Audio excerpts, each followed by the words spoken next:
Hello, everybody. How are you all doing? Let me get chat up so I can see you all. Is everybody doing okay today? Welcome to day three. Uh-oh. Hold on. Let me mute one thing. All right, we're muted there. All right, is everybody doing okay? Let me get the chat up so I can see everyone. Hi, Sunday. Yes. Hi, this is Charlesetta. Nice to see you, Charles Setta. How are you? I'm good. I'm driving right now on the way home. I'm going to come out and rejoin when I get home. No problem. There's nothing preventing you from dropping and rejoining. Okay. All right. See you in a little bit. All right. Thank you. All right. Let me see if I can get this chat uh, locked in so I can see you all chatting. All right. Is everybody doing okay? This is the last day of an amazing last 3 days. So hopefully everyone's I actually read through some of you guys' homework posts, and I'm super excited about where you're going with your businesses. All right, I think I got it all straight on my side. So just remind me where you guys are watching from, and are you revved up about the last day of what we've got to go through today? Let me know in comments. And if you are not talking, if you could mute yourself, that would just prevent any background noise coming through. All right, so we got Texas, North Carolina, Leota, nice to have you back. South Illinois, Denver, Florida, Vernita, nice to have you. So sorry about the mix up on the email. Zachary, Louisiana, Massachusetts, Birmingham. So we've got Southern California, we've got all the way West Coast, all the way to the East Coast. And again, I am so glad to see you all here for our last day. So somebody who's right down the street from me, Savannah, Georgia, Texas, Denver, Louisiana. Awesome. All right. So let us do a quick recap of where we are in our challenge. And so for those, I don't even know if you guys know, I'm in Georgia. So I'm in Stockbridge, Georgia, which is a little bit southeast of Atlanta. So I'm not too far. I'm from Texas. So that's my old stomping ground. So, all right. So let me just say again, welcome to day three. And let me first start by saying this. Most of the travel advisors who are in your shoes, we had over 200 people register, and those that are lasting to this part in the challenge, they stop. A lot of people, they stop. They don't even start. They have an idea and they stop at, I build a package and I want to do travel, and they never get to execution. They never think about their systems. They never really define what a client experience is, and they run it all with or without, a process. And that's where the shift has occurred for you all today. You guys have showed up. This is going to be your day three. And today we're not going to just talk about theory, although I don't feel like we've talked about theory the last 2 days. We're actually going to talk about the actions that you need to take inside of your business. But what we're actually going to talk about today is the moment that someone says, I'm interested, until what next? Like, what happens after they say, I'm interested? Oftentimes you guys start right in the middle. You don't like have a process to get more people interested. You start right at the middle to the end. And we're going to talk about what that process needs to be. It's called the client journey. And we want to talk about how your business holds that experience from I'm interested until yes to the dress, I always say, or yes to the travel. What is that? Everything in between. We're going to talk about what that is. We've got this. You've got this. We've got structure now. You know what your offer is. And even if you don't have it fully baked out, you at least know what that looks like, what it really means to have an offer. You actually know who your offer is for. And now it's time for us to build the system that turns those I'm interested into loyalty, loyal clients that book with you over and over and again. So let's go. All right, so let's get going. I was reading someone's comments. I love that. So it looks like you guys, I didn't even ask, like, I asked a little bit, but I didn't give you guys an opportunity to tell me kind of what are the big wins that you had. And so Angela says that she doubled her price from the consultation, that the training that we did. yesterday on a consult yesterday, and they paid. That's exciting. What was your original price? Did you like share like Angel? I said Angelica, and because I think we have an Angelica on. So Angel, what was your previous price? And good for you. I'm so excited for you. So she went from 150 to 300 and they paid, right? You held your power. And that is what this is all about is people will pay you if you tell them why you're the bomb.com and how you can specifically help them. So it's not about you. It's really about you and how you position yourself in terms of giving them the service that they need. So kudos to Angel. And for any of those of you out there that are brave enough to take that first step and just charge what you're worth, I say, Angelica is me too. All right. Because the last time I saw you, I saw Angelica. All right. So good. I just want to make sure it's the same person. So congratulations. That's very exciting. So I'm going to take that win for you. I love it. All right. So over the last couple of days, you built your lane. That was day one, right? You built your offer, which was day two, and now it's time to build the client flow. Most advisors live at stage 3 and 4, which is quoting trips and trying to deliver something great, but they skip stage 1 and 2 entirely.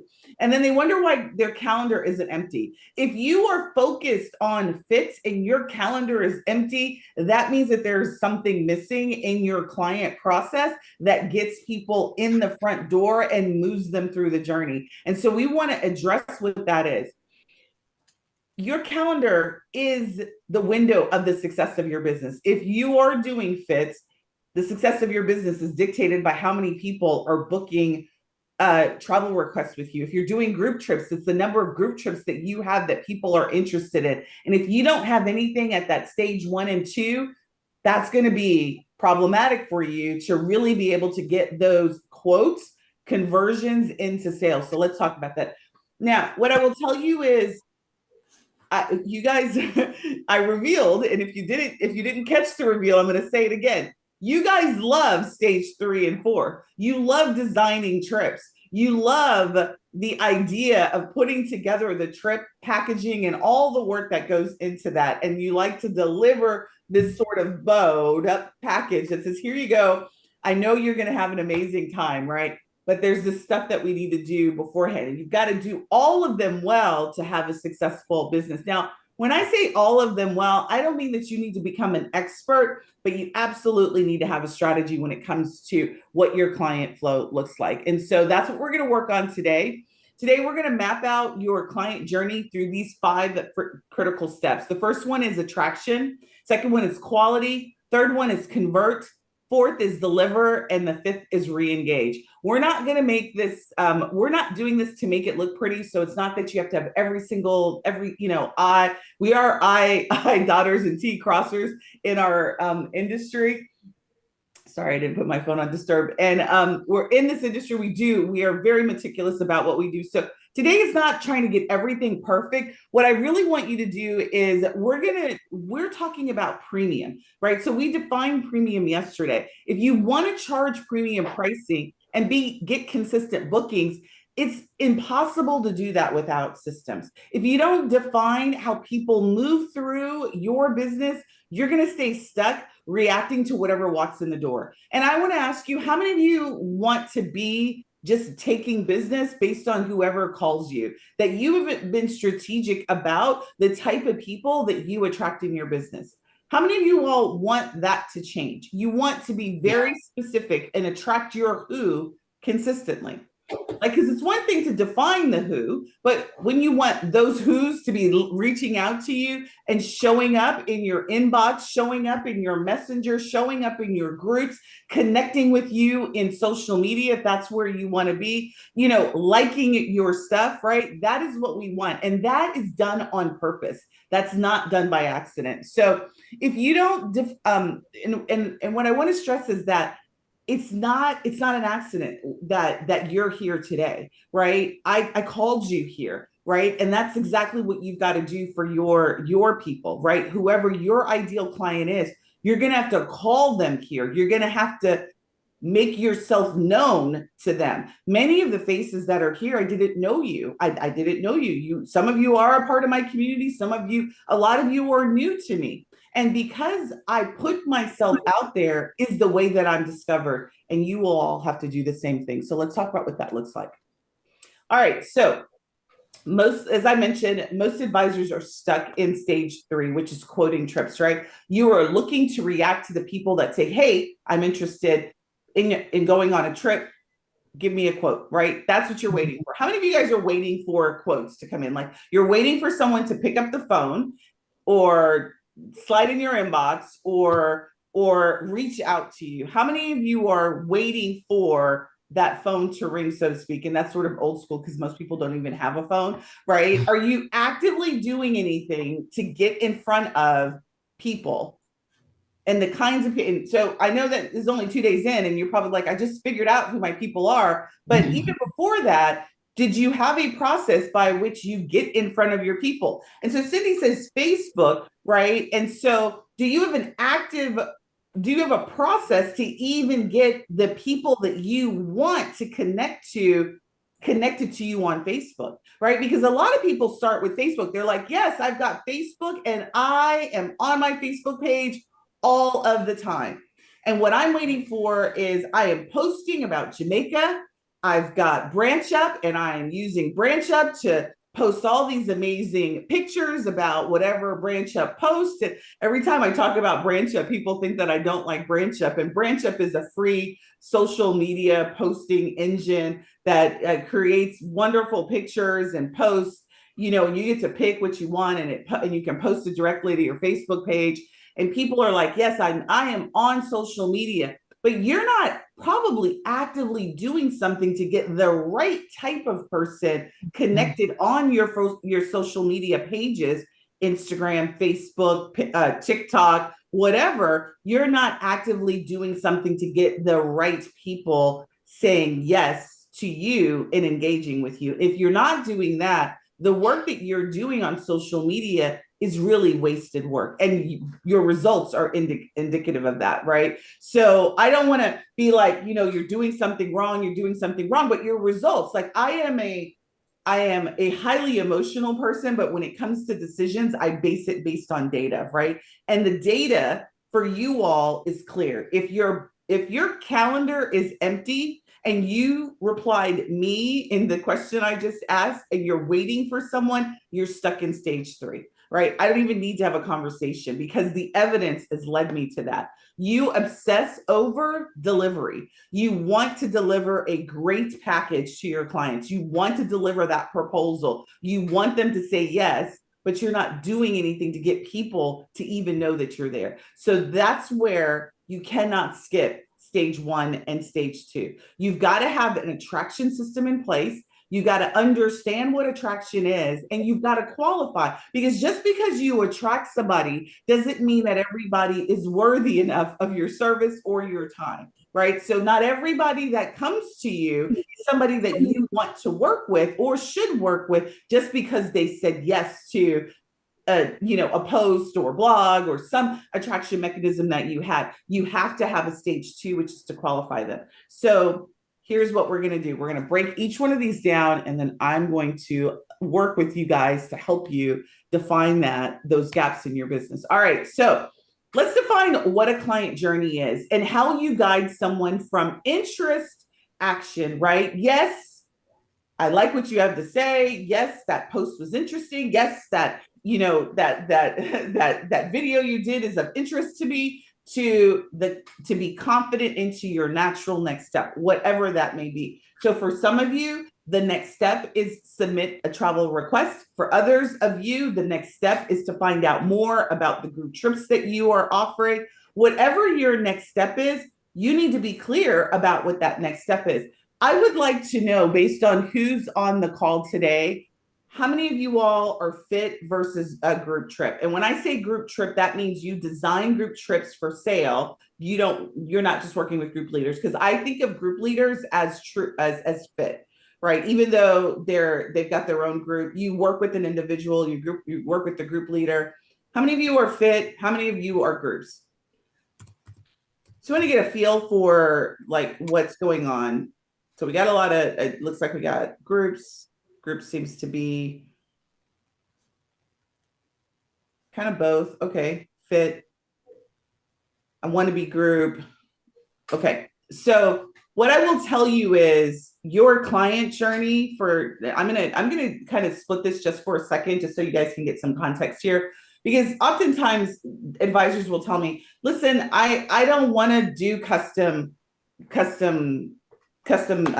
right? I don't want to do custom travel. I don't want to take in excuse me, I don't want to take in travel requests. I want to actually do my own groups. I want to make a buttload of money. I want people to buy into my already established groups, and I want to, have my Rose laptop and sit on the beach and count on my money, right? And so that's the misnomer, I think, with groups, is that you're going to make a whole lot of money, and if you do it right, you will make a whole lot of money. But if you do fits right, you'll make a whole lot of money. So it doesn't really matter what model you go with. But what I will say is your attraction system is the same. You still need to know who you design these groups for, who you want to attract to do custom travel with, and you still need to have an attraction system, and you still need these people to raise their hand. Your next step is different, right? For many of you all who are doing groups, your next step is not a travel request. Your next step is maybe an interest form in that, or maybe joining your community so that you can talk about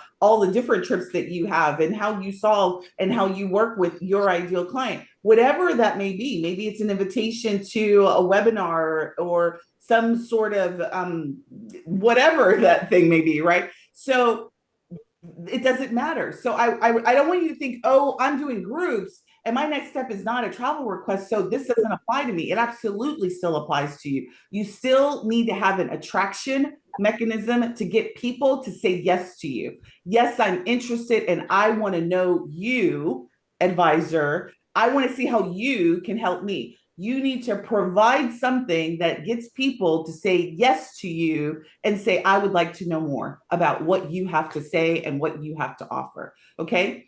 This is really about the structure that replaces your anxiety. So if you are a group seller and you have no idea how the heck you're going to sell your 20 cabins that you just reserved on fill in the blank ship, right? You have to have a strong attract game. If you want to make six figures in this business and you're like, okay, I have no audience. I have no community of people. I've got my friends and family, but they're cheap and they just want to hook up, right? You got to do a better job on the front end of it. It's not even like a one-time better job. I think that's also the misnomer as well. People think that I just need to like go out there and I need to get a couple hundred people in my group and that's it. This is a forever thing. Like this is a business thing. This needs to be something that's systematic. Because what also happens is you get some business, you get a bunch of quotes, you get a bunch of people that fill up that first group, and then you stop. You stop doing the work that it takes to continually be out there because you don't like it, right? So you're like, I don't like to talk. I don't like to do videos. I don't like to show up, right? But then you don't like to make money. So what I will tell you is that shift needs to happen. Attraction is a part of the business. It's a part of the process that you need to have in your business, all right? What I will tell you is don't build a group trip and not have a marketing attraction system on the front end, particularly if you don't have a community. So don't spend 6 months designing all these spectacular group trips and you've not spent equivalent or more time designing how you're going to get in front of the type of people that should be going on your group trips. Same thing with your fits, okay?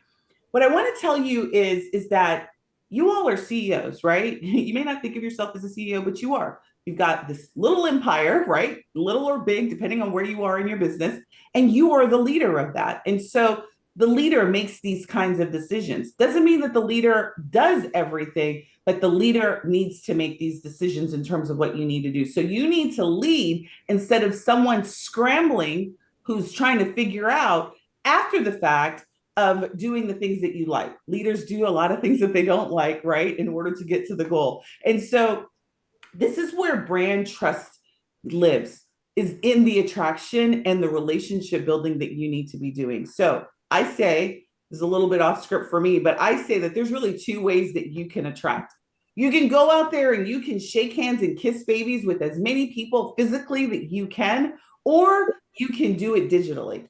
right? And you got to create process digitally. My digital preference for stranger attraction is Facebook ads. I love ads because I can reach thousands of people, target them based on characteristics that I know about my audience, and I can find them. If you don't have the money, you don't have the bandwidth, then you got to have the time to go and shake hands and kiss babies with as many people as you possibly can that represent your audience. That means that you need to go out there and start joining groups where your people are in. I'm not talking Facebook groups, I'm talking physical groups. Like, get out there in the community and identify where your people are, and you start creating these relationships. And I'm not talking randomly. I'm not talking about passing out your business card in the mall to every single body that you know. I'm talking about being strategic about this. So here's an example.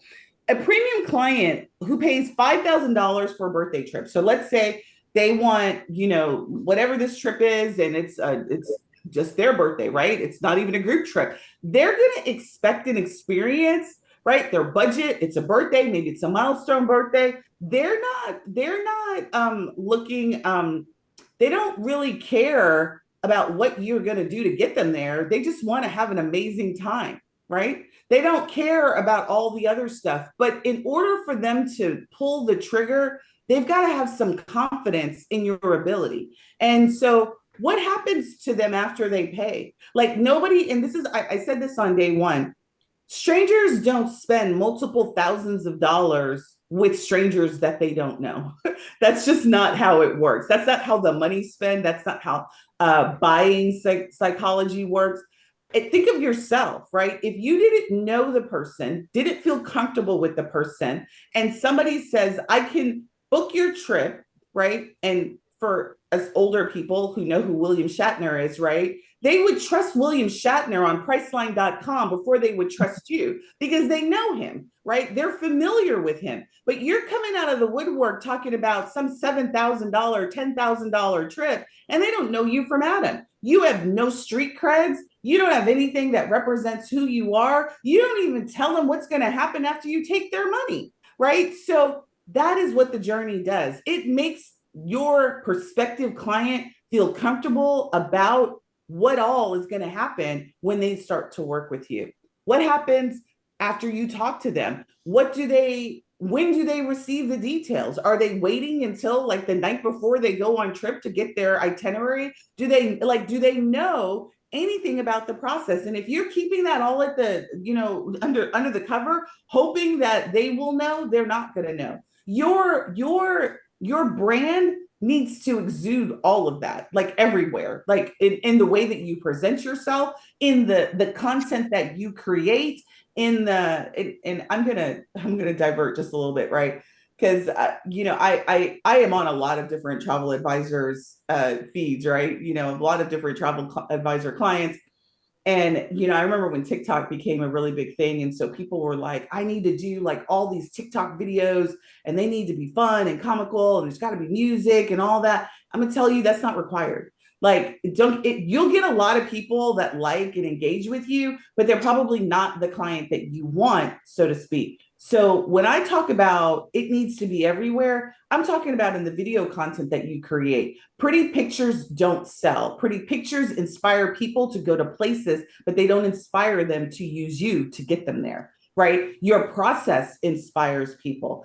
What you do, how you do the thing that you do, how you help the person that you're talking to, that is what's inspiration. So your client journey is all about that. Your client journey makes the person that you want to work with feel comfortable that they've made the right choice.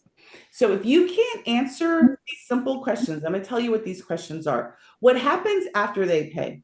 What do they talk who do they talk to next, right? Is it you? Is it someone else on your team? When do they receive the details of every stage, pre-trip, during the trip, after the trip?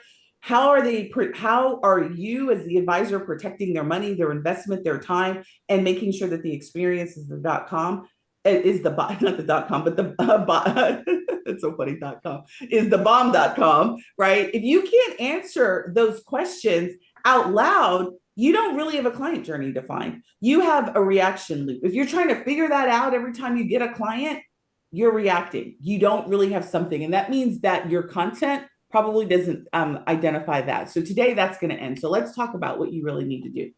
What are you actually selling? Right? So yesterday we talked about your offer. Day one, we talked about your offer, but really what you're selling is that you're not in the business of selling trips. Like I want you all to write that in your notes. You are not in the business of selling trips. You're in the business of simplifying, protecting, and elevating the travel experience. Okay. I want you guys to claim that. You're selling your decision making power, your curation process, right? Which is just another fancy word for your designing process, access to things that they didn't know existed, right? So the fact that you have insider knowledge that they wish that they can, everybody thinks they're an expert until they realize that they're not, right? Mm-hmm.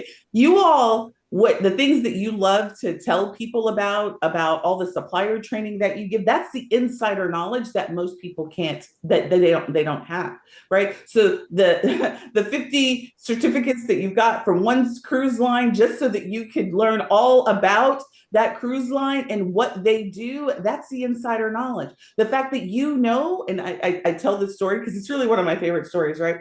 I did a fam trip about 3 years ago, and my favorite Mexico resort is Palace Resorts. And they give a black band to you, right? And I'm sure you guys have your own favorite resorts that do your own special things, right? And if you talk to the BDM with Palace, and you like, I went to Jamaica last year, I think it was the year before. Went to Jamaica, called up the BDM. I was like, listen, I'm going to go there. I want to do a tour. I've never been to that facility. I've only been to the Mexico facilities. She gave me the black band. The black band is an insider perk, right? Black band gives you access to the spa, right? You get a discount. I don't think you get a discount, but you get access to the spa, and all you have to do is show the band, and you could lay out by the indoor whirl hot pools and all this stuff, right? That's insider stuff. You guys know all of this stuff, and but that's special to you. That is a value. That is what you're selling. You're selling your ability to take the weight off of people's shoulders. If all you sold was a trip, they're always going to compare you to Expedia. They're always going to compare you to Priceline and William Shatner and whoever else is the cool new fill in the blank person online, right? And when I mean person online, I'm talking about suppliers, because suppliers have millions of dollars to advertise. Like the amount of advertising.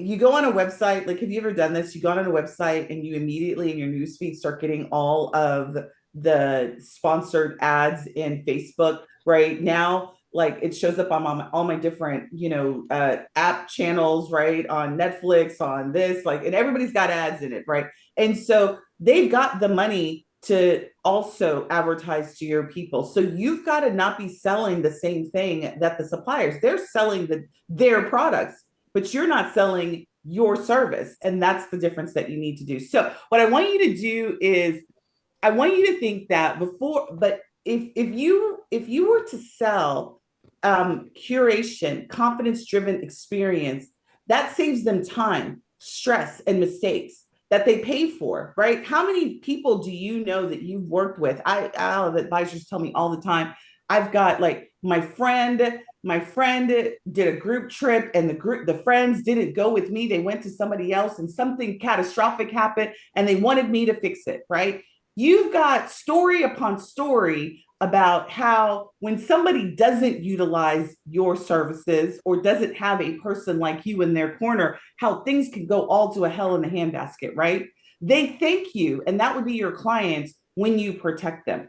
Right. So I want you to tie into your service stack that we talked about yesterday. That's why we built those 4 layers. You have pre-booking, you have pre-travel, I actually consider it to be 5 because you have even travel, and then you have post, right? So your client can see everything that they're paying for, not just the part where the money changes hands, right? You need to be able to articulate what all of those things and all of that value that they're going to get in every stage of it. Because I want you to understand there's stages of what I'm talking about, the client journey, and then there's travel stages too, right? So those are different.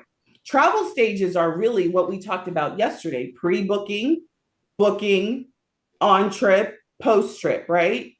There's services that you can offer during that. But when it comes to your client journey, you need to make sure that your client is aware of the travel journey that they have and what you do as it relates to that journey that they're on. If your client can't see your value in that, and all they're focused on is the destination and getting there, and you've not done anything else, they're never going to see value in you and what you offer, right? It makes it so much harder for you to confidently say, I charge $300, $500, or fill in the blank amount when you've done nothing to really give them, anchor that number around something.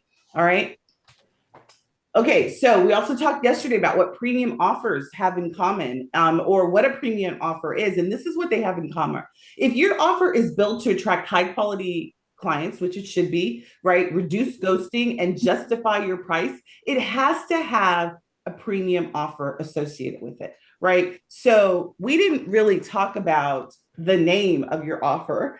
We absolutely do this inside of client and CEO Builder Bootcamp. We talk about what the name of that offer is. We use AI to create a sexy name for it. But that premium offer needs to have a name. And here's the truth: most of you've been taught about how to get clients doesn't actually hold up under premium pricing, because you're talking about things that relate to the destination, not really around your services.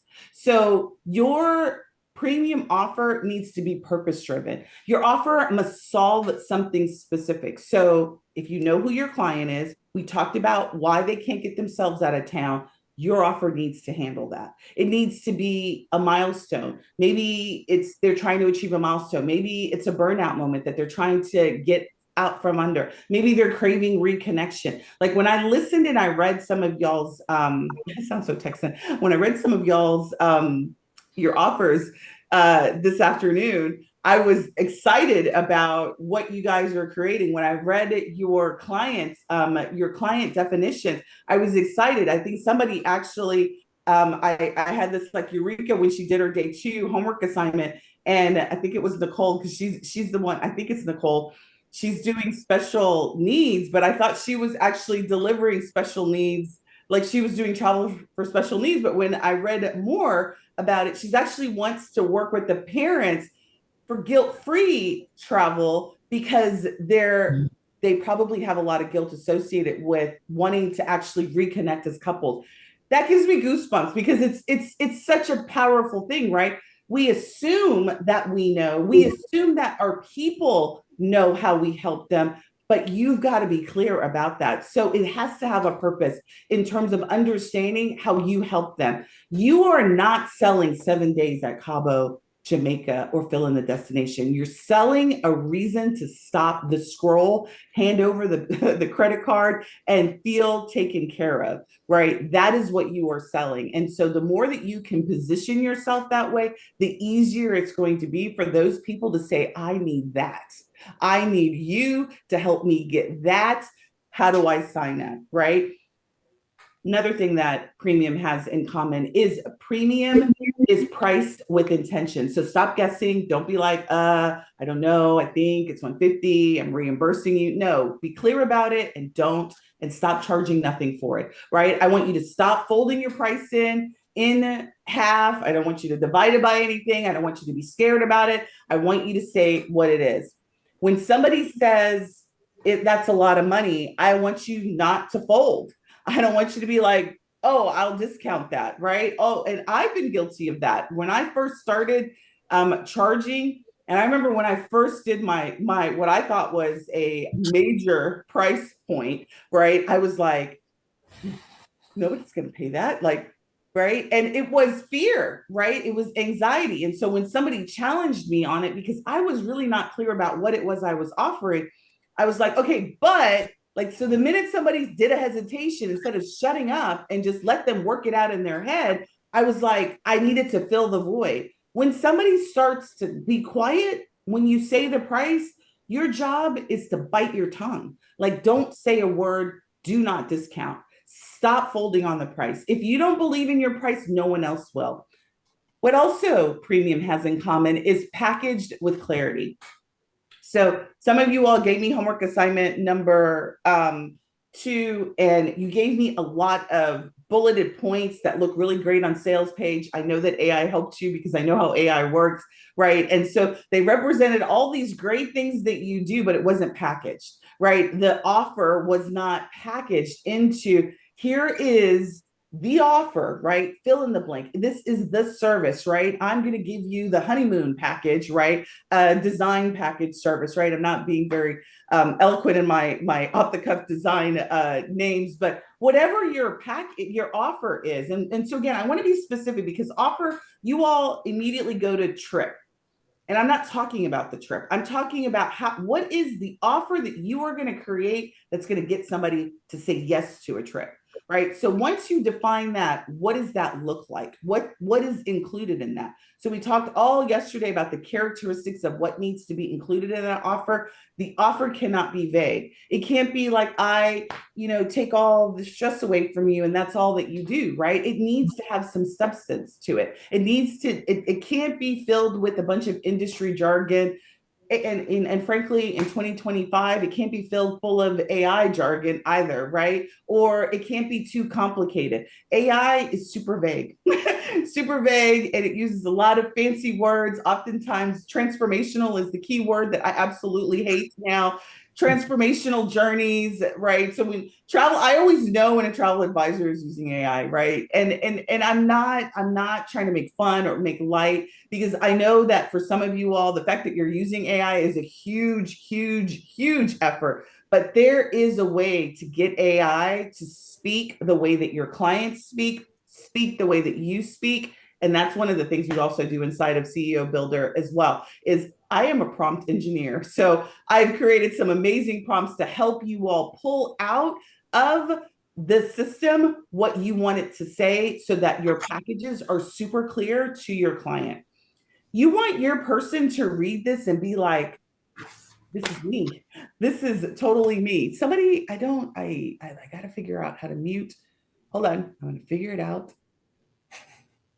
I think it's hard for me to do it when you guys are, when I'm sharing. Let me see if I can figure it out because I do hear some background noise.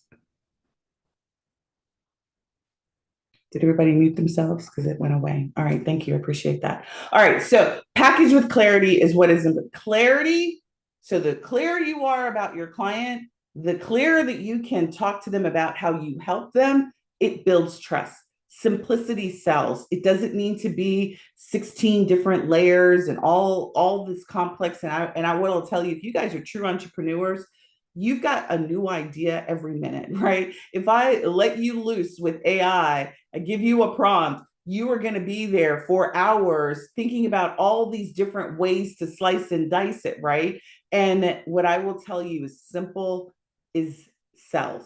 The simpler it is to understand, the easier it is for somebody to say yes and to get the credit card out. All right. So a premium also is protected boundaries, and that means your boundaries. You are not giving unlimited quotes. You're not working with every single body under the sun, moon, and earth. You want it's not available to everyone. Not everybody can afford what you do. Not everybody deserves to work with you. And that's not to be, uppity or crass. It's true. Not everybody is in the position to afford themselves. And I don't mean financially, even mentally, are not ready to go there. That's why it's so important to qualify people. And just because they're not ready now doesn't mean that they're not going to be ready in the future. So that's the reason why you continue to show up, right? Until you say uncle and you've had all the clients you can ever stand, then you still need to show up because they very well may be ready next year. I have people who followed me for years before they said yes to a program or yes to a training, right? Because they weren't in that space yet.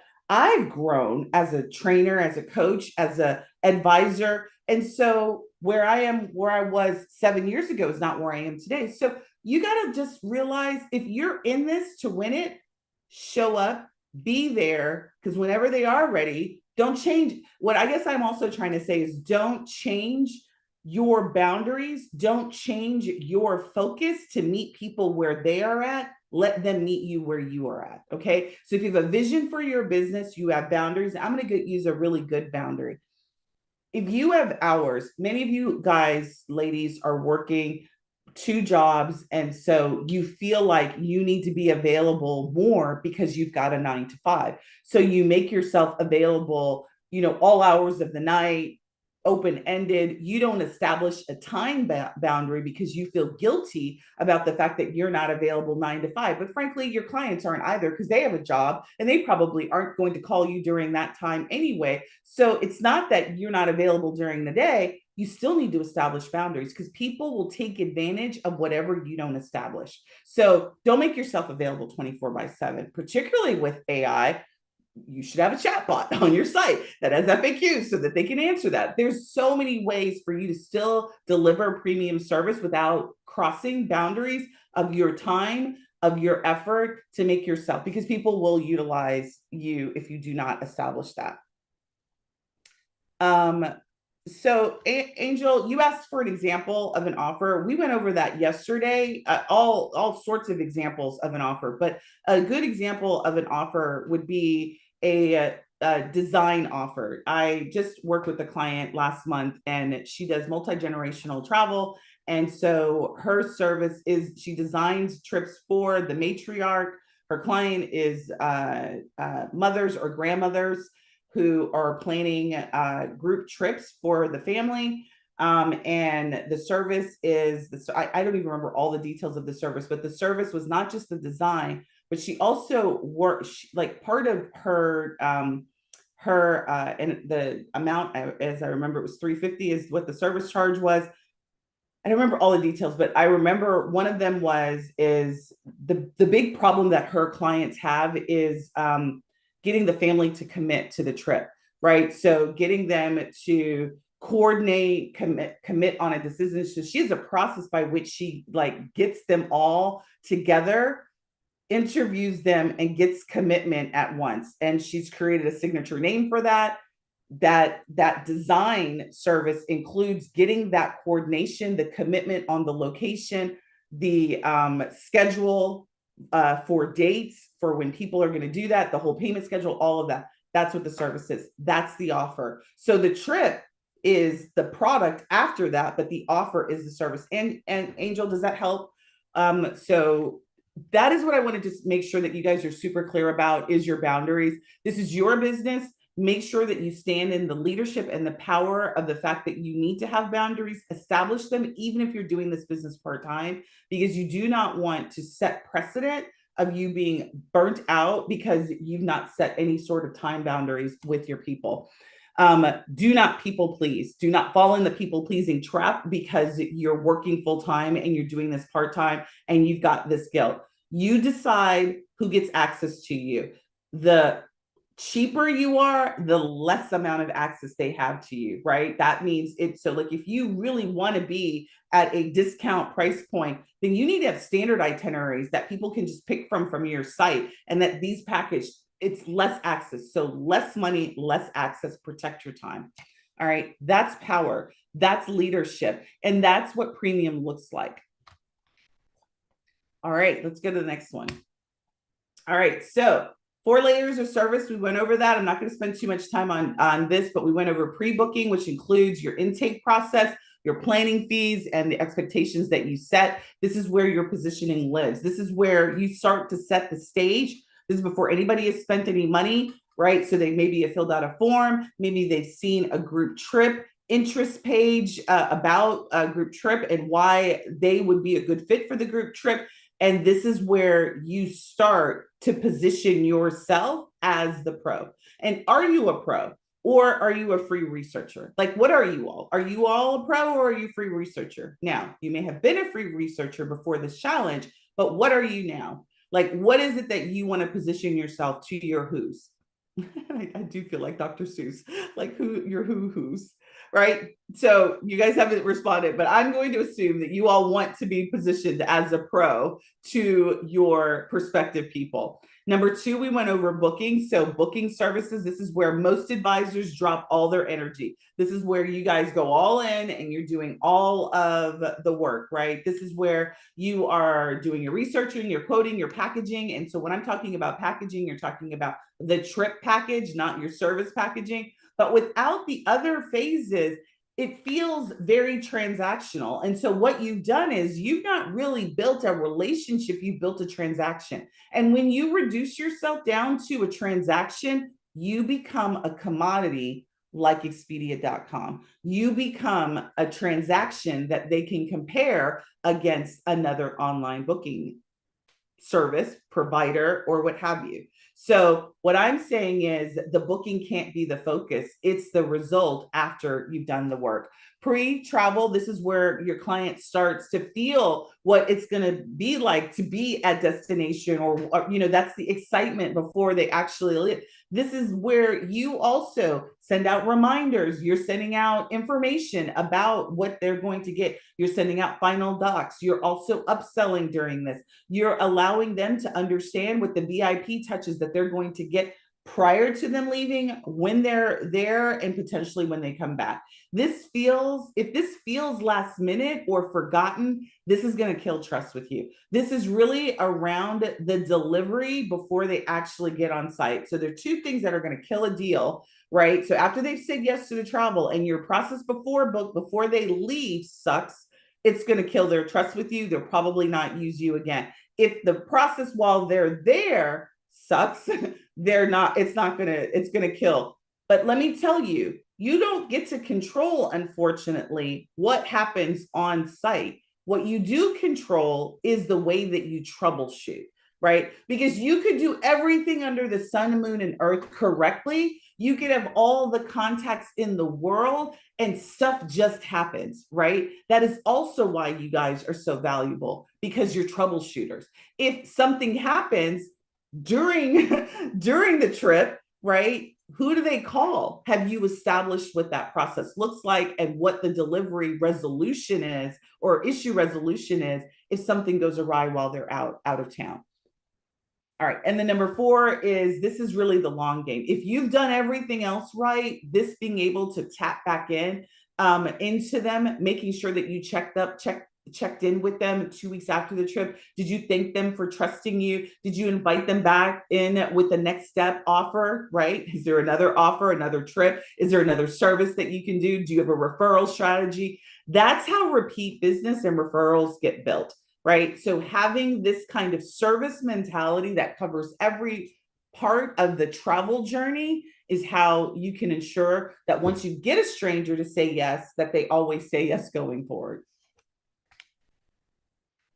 All right, so here's the 5 phases of your premium client journey. So let's talk through what this looks like. Not what you were taught, generic, which is probably what many of you, right? So maybe generic host agency trainings mention this. Maybe you've watched somebody's TikTok or YouTube, but let's really talk about what this looks like when you're running a travel business. The first one is attract. This is the content that you create, the presence that you have. So if you were to Google your name, and I'm going to drop a book here, which is one of the best books that I've ever read. My coach gave it to me back in 2018, and I always give it in this challenge and any major training I do. It's called The Key Person of Influence by Daniel Priestley. Your most powerful asset is the number of people that know, like, and trust you. And so when I talk about you Googling yourself, what would you find? If you were to Google your name today, what would you find? What would come up about you? Would it come up? So the name of the book is called Key Person of Influence by Daniel Priestley. So the first exercise would be for you to Google yourself. So when I learned about this book and I read this book, I read it on a cruise in a week, had a notebook full of notes. I Googled Sundey Gardner. You told her no. Can you go on mute, You please? said no, you do it. Anika, can you go on mute? Let me see. I think I can. Hold on. Yes, got it. All right. I don't think. There we go. All right. So when you Google yourself, like not now, right? Because we got a lot to go over, but when you Google yourself, what you want to do is you want to say, does the content that I deliver represent who I want to find me?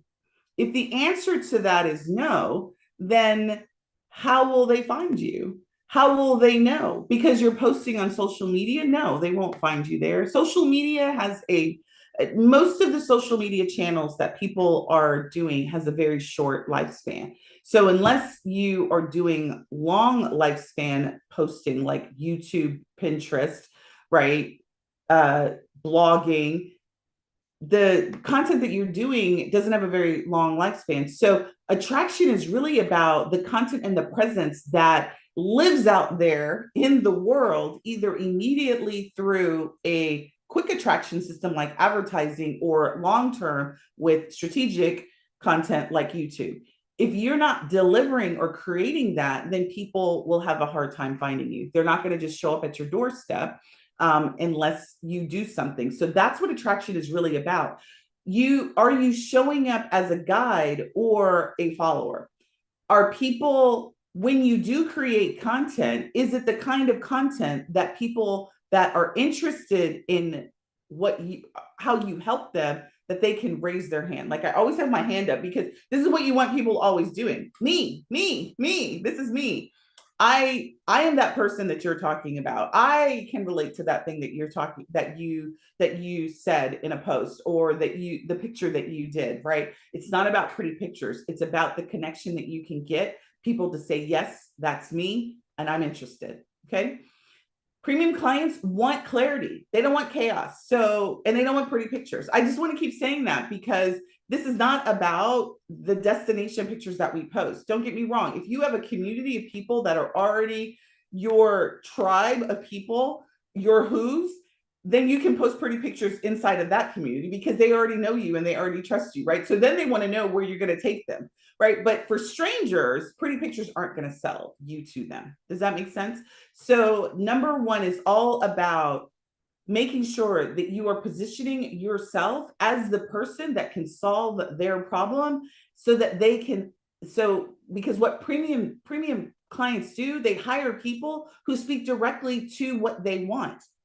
That's it. Like that's what clients are going to do that are ready to drop thousands of dollars.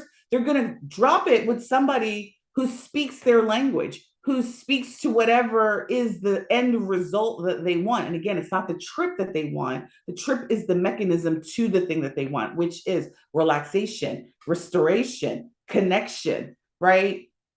Just an aha moment, right? A flex moment, whatever the trip represents to them, you're the path to that. And that's when they will spend the money with you.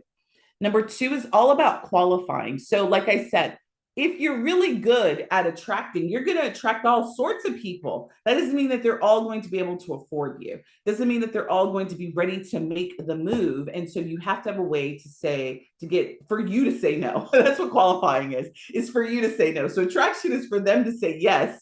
Qualifying is for you to say no. This is where most advisors lose steam. They have no way to qualify a person. There's no filter. They let everybody in and it exhausts them and they waste a lot of time. So you're giving your time, your quotes, and your energy to people who you haven't even vetted.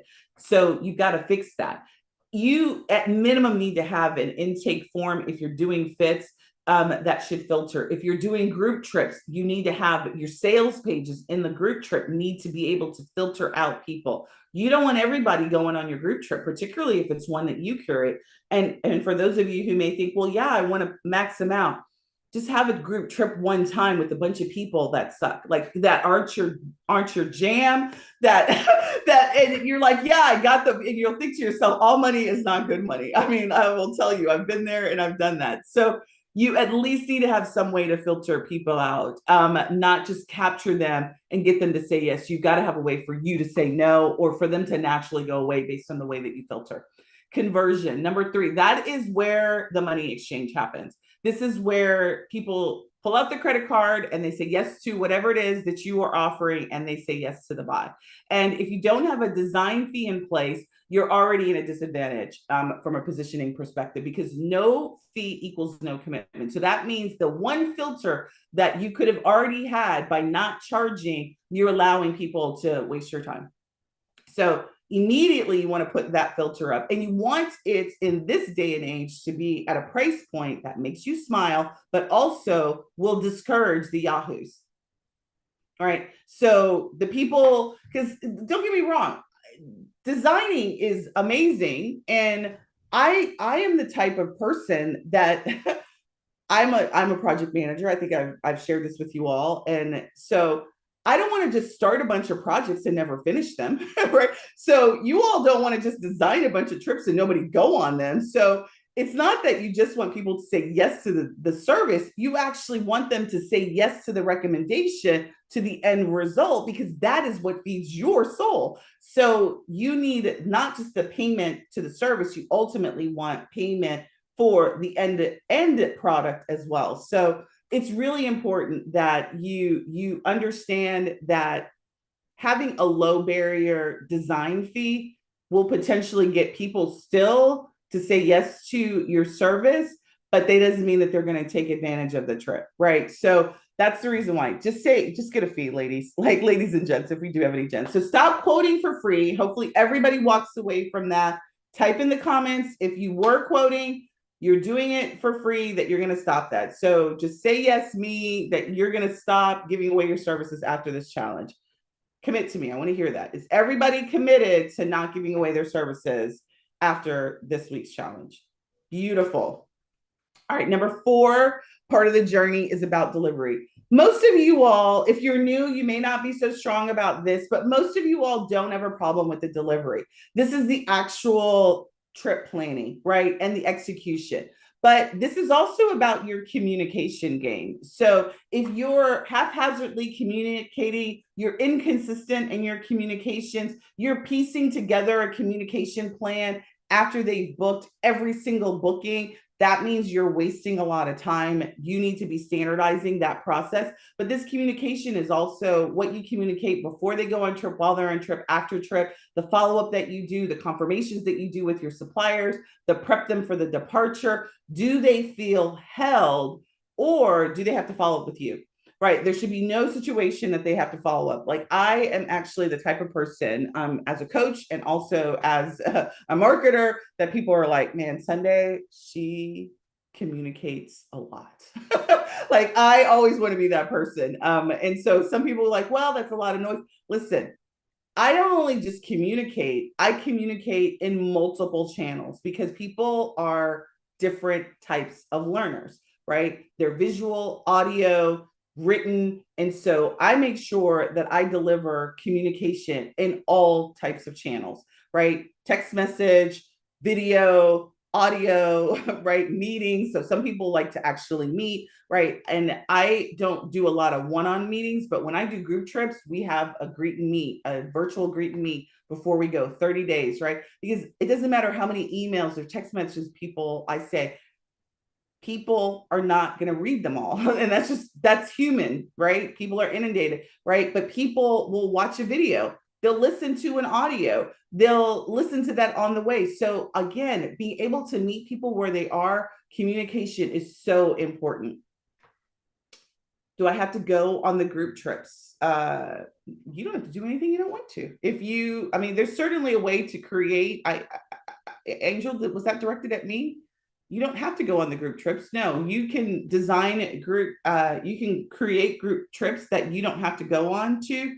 But what I would ask you yourself, I'm going to kind of sort of kick that back to you. If you design a group trip that you're curating, I'm antisocial. I'm totally understanding that. I just want to send people on them. Yeah. And so those they're not called affinity group trips. The supplier would consider them to be affinity group trips, but you could establish a group trip and then sell them individually. And that is what I know a lot of advisors do, is I will book the room space or cruise space, and I'll call that the Gardner 2025 trip. And then I will market and sell the cabins separately, so they don't think that it's a group trip that's together. So you can certainly structure it like that. Then you could do fits into that and sell people into it. There's all sorts of ways that you can do groups without actually being the group leader. All right. And then the last one is re-engage. This is where most advisors absolutely don't like have a process or strategy around this. They may send something after the fact. They don't have another trip lined up based on what they know about the client. You're leaving future money on the table. Don't leave it for your client to come back to you in 6 months to figure it out. Yes, you can do the follow-up email 6 months later, but you already know them. Or as a part of your discovery process, you should already know what they want and what's in the horizon. That's also part of what that discovery call can do for you is here's what you want, but is this part of a longer, like a long-term game? Like, are you trying to do this every year? Are you trying to is there something else that you got to do? Like, that's what I'm trying to figure out in the discovery call as well. So if your client never hears from you again, after the trip, you haven't built a business. You just built yourself as a middle person, which is I'm going to get you on this trip and deuces, right? Again, you've made this a transaction and not a relationship. All right. So we've talked a little bit about CEO Builder Bootcamp. And so I'm going to walk you through this at the end, but I do want to just take a moment and say that how are you guys feeling in terms of your client journey? We're going to do an exercise in just a minute. But if you're tired of like chasing after clients, trying to figure out like what are all these steps, like where are you all in that? Because this absolutely is going to be where you're going to want to take the next step. I want you to just don't ask me any questions yet because we're going to go over this in detail, but I want you to know that there is help, right? 3 days is a lot of time. We've spent almost 6 hours together over the last 3 days, but it's a lot for your business to get all of the pieces together. And so there is a natural next step for you all. And so I will share that with you all. So Tina says you're truthfully. So I would love for you to write in the comments why you feel confused and conflicted. Let me know in comments and I'll read them when we go through the exercise, because what I want you guys to do now is we talked through the 5 stages that make up a full client journey. Like I mentioned before, most advisors live and convert and deliver, coding and scrambling to plan, but nothing is really working upstream before that. You're not attracting anyone, you're not qualifying anyone, and you really just kind of, you hope you get some referrals on the front end, and then you're just waiting for quotes or requests to come in. So what I want you to do is I want you to take a minute. I'm going to give you guys 5 minutes to do this. Take a minute, and I want you to map out your current client journey. How are you attracting? If it's nothing, just put a 0 there, right?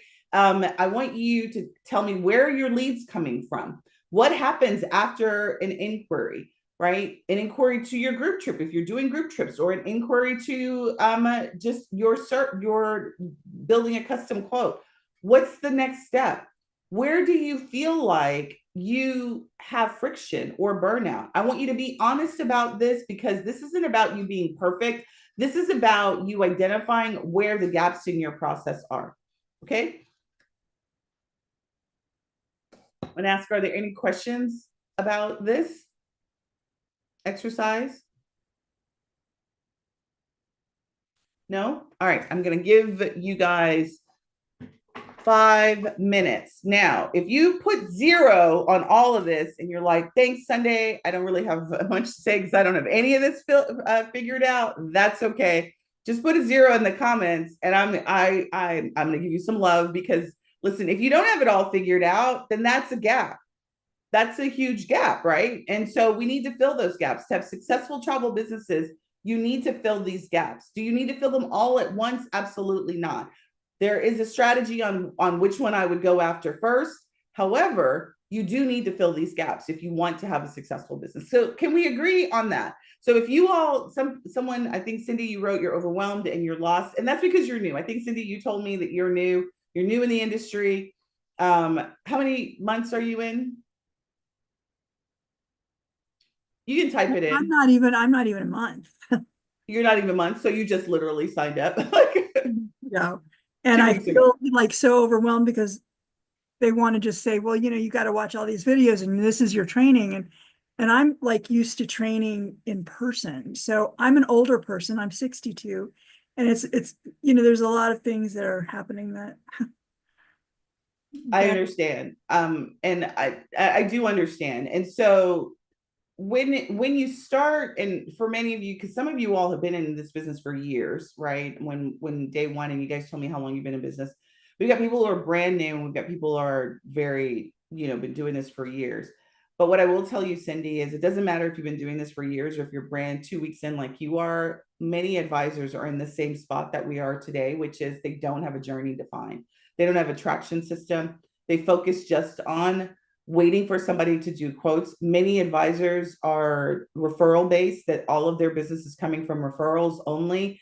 And so they stay stuck. And I say stuck in convert and deliver, because what happens is they have these hills and valleys of activity. They're very busy when they've got a lot of requests coming in, or they're working on a group trip and they're trying to sell that. And then when that work is done, business is dried up. So there's not any continuity to their revenue. And so what this process will do for all of you all is help you start to establish a consistent rhythm in your business. If you're always attracting client leads, right, you always have a pipeline, right? If you're always qualifying, you're always ensuring that you're not working with the wrong people. Now, don't get me wrong, even some wrong people will come in, but you definitely decrease that. You then can really focus on high quality conversion and delivery. So if you are not working for free, then you're getting paid for your efforts upfront for designing. Then you're not focused on trying to get every single body and responding to every quote. You're only doing quotes on people who have paid you, not every single body who's reached out to you, right? So you stop spinning in activity that isn't yielding you results. Does that make sense? So what I want everyone to feel is this is not intended to overwhelm you. This is intended for you to understand what success looks like and the path to that success. So if you don't have all the answers and you identified some gaps in the business, that's okay. Feel good about the fact that you at least identify it. And what I'm going to be looking for are those people who are ready to go from identification to action. All right, so I talked a little bit, so I'm definitely going to give you some more time. So I'm going to read what people are saying. So Tamika says that her attraction is through Facebook groups, your own Facebook group or other people's Facebook group. And my question to you, if it's other people's Facebook group, how is it going? Like, are you able to pull in the volume of people that you would like to? If it's your Facebook group, then you still have an attraction problem, because No, my it is question not would be, mine. how do you get new members into your group?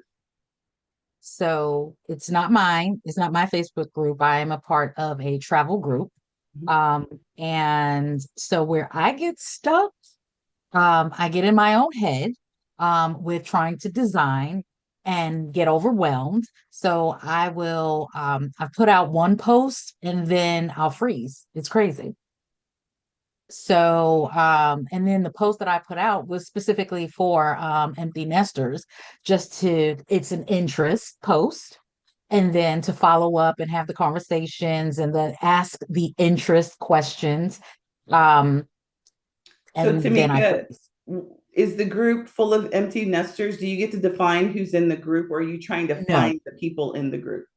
trying to find the people in the specific travel group. So it's all about, I'm interested in travel. I'm interested in travel. So I want to Is drill it a down on group my that you niche. helped create, or it's just a group that you found? It's a group that I found. I did not Okay. create it. So I'm gonna say this for Facebook groups, even now in 2025, even more so now in 2025 than initially when they first got released. Travel Facebook groups that have a bunch of people that are travelers, right? That are either already traveling and you trying to like be seen in that group. Let's just say, is it multiple thousands of people in that group, hundreds of thousands of people in the group? Is it a large group? Yes. Right. Yes. Frankly, your posts are probably not even being seen by the volume of people that are in the group. That's number one. Number two, you don't get to define the criteria by which people are coming into the group, because it's not your group. So Correct. Facebook groups in and of itself are great, are great when you get to define the entry point into the group and the way that engagement happens to the group. The way Facebook's algorithm works is, and so much so, I stopped using Facebook groups and now using our community group as a way to interact with my people, is because the code that they have, there could be 100,000 people in the group, but all the people in the group aren't seeing it. So you may be doing some spectacular content in the group, but the Facebook code algorithm isn't delivering that content to the people that are in the group. So there's an entire game that you have to play with Facebook groups, Facebook, and pretty much all social media channels. You have to understand how their code works in delivery of the content in order for it to be visible. It becomes even more problematic when you don't own the group and you can't control the visibility of what gets seen based on the activity that you are personally doing in the group. Does that make sense? It does.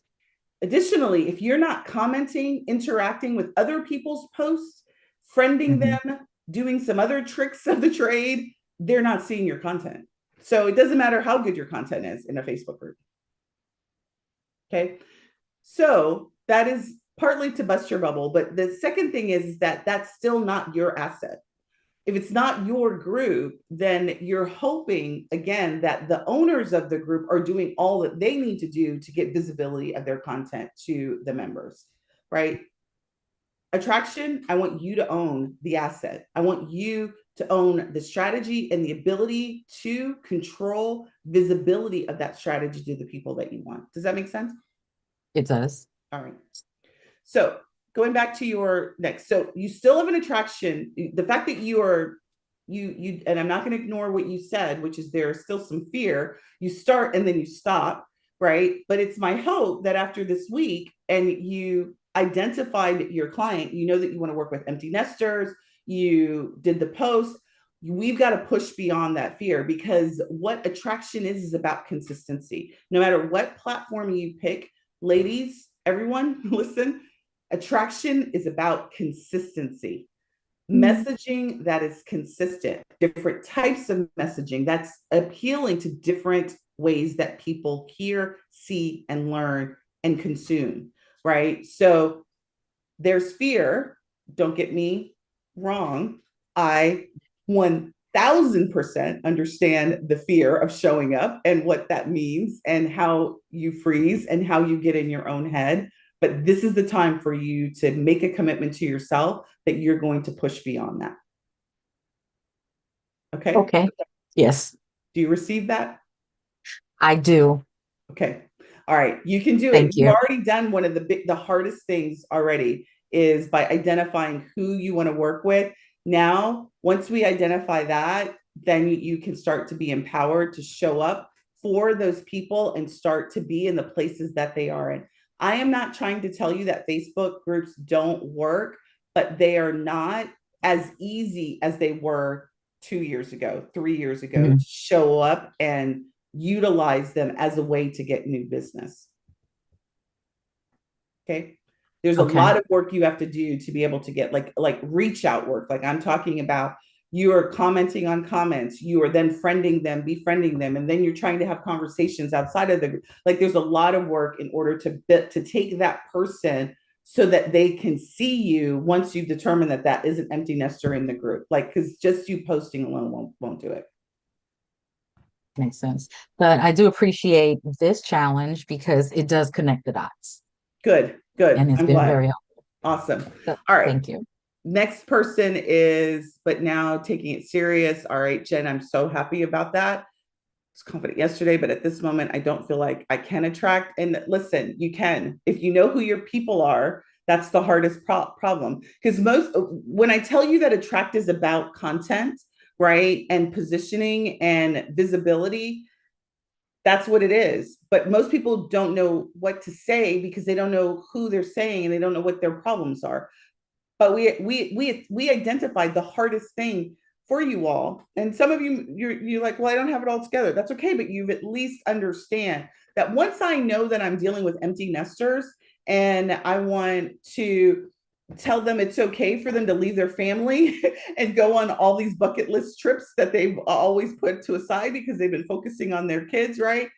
Then I can create messaging around that. I can create all sorts of content that I'm comfortable with. I can create video content. I can create written content. I can create posts making fun of being an FD nester. Like there's all this stuff that I can then do, and AI can help me create it. So the what to say becomes easier when I know who I need to say it to.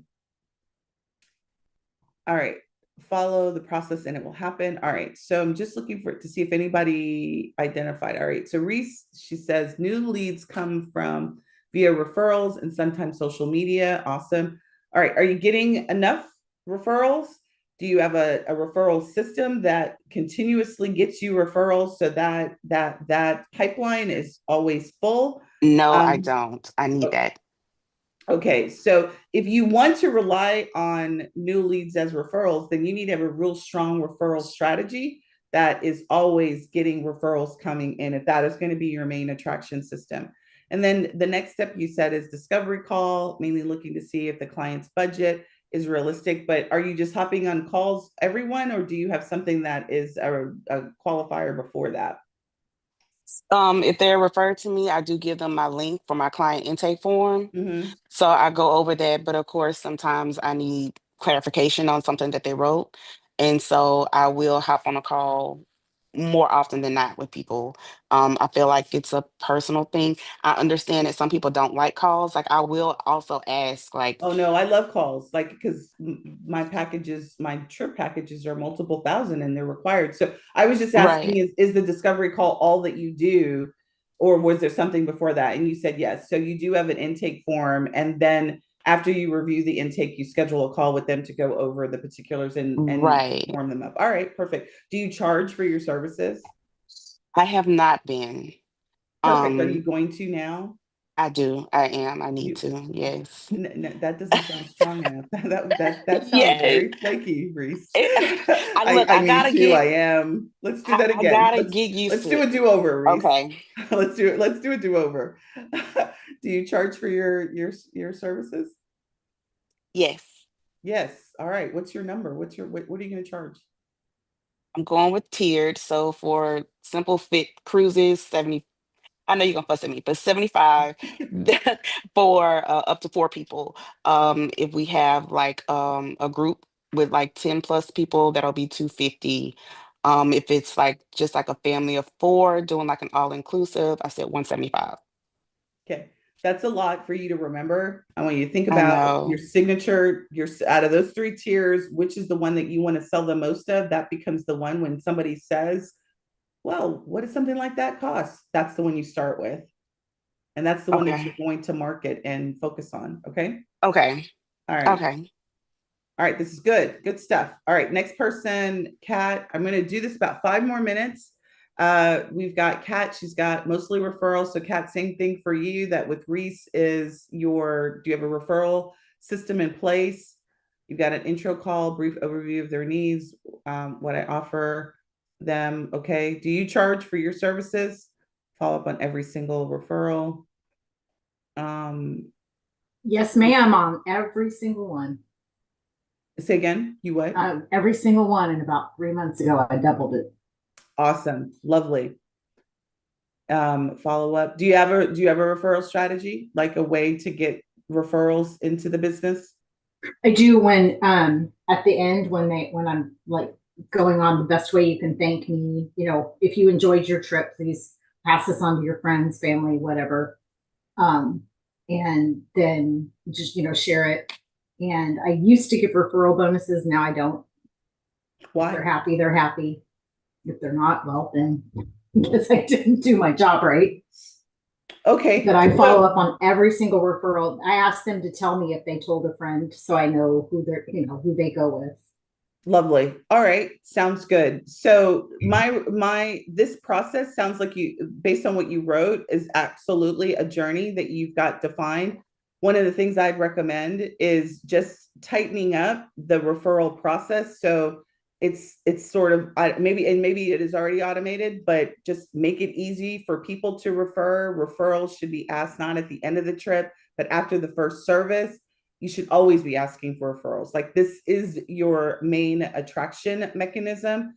Should be something on your site. Like, there should be a bonus. There should be an incentive for people to do it, even before they do a trip. So they don't even have to, they've experienced your service even before they've gone on a trip, right? You've designed a trip for them.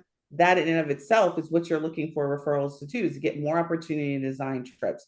And then once they go through that process, then they will actually want to go on the trip after they finish that. So there's an opportunity for you to get even more referrals if you tighten up the process by which you ask for people to give them to you, if that's going to be your main source of leads. Okay. All right. Cindy, thanks for giving something, even though you feel like you're new. Well, you are new. You said 2 weeks. Me? Oh, I'm not new. No, I'm sorry. I was talking to, I went to the next person, Cindy. Oh, I was like, no, not new. Just no. I just went to the circling around and not selling something that doesn't pay for a lot of work. I did Disney for a long time, and it's too much. Understood. Thanks, Kat. Mm-hmm. All right, Cindy, you've got attract, learn how to put together and present Facebook ads, learn how to work Facebook as I don't. Okay, so, Cindy, Facebook is not your only way to market your business. So I don't want you to feel like there's stress, like that has to be the only way that you can be successful. If you're not comfortable, and this really goes to anybody, if social media is not your thing, then pick the thing that is. If like you're an in-person type of person, I think post-COVID, pre-COVID, everybody was like trying to get online. Now, during COVID, everybody is online, and now people are like, I don't want to go online. I want to meet people in person. So I always like to say that in-person networking is still a thing. There's still in-person places, groups, and communities of people. And if that is where you're more comfortable, then that is where I would recommend that you go. I think you don't have a physical building, but grassroots physical networking and community building in person is still very viable. So it's not that you have to. I said Facebook because I don't like people like that. Like, I don't necessarily like in-person things like that. I like being able to meet thousands of people online through ads. That's my thing. But that's also because I'm a bit of a nerd and I'm a techie person, right? So Cindy, I don't want you to walk away from this session feeling like, crap, now I got to go do all this stuff that I don't want to do. I don't have any desire to do. But if you have a desire, I'm not trying to push you away. I'm just saying that that is not the only path. Okay. So what I will say is, I would actually like to, I just typed this, but it's all the way down. I would actually like to overcome my social media stress and figure out how to use it and how to use it correctly. I mean, really, I'm just not sure how to get that knowledge. Understood. I definitely will tell you that you will not want to start with Facebook ads. Like, that's not where I would recommend you starting. That's probably one of the most complex things out there on the planet outside of Google ads. But I do understand what you're talking about, is getting comfortable with social media.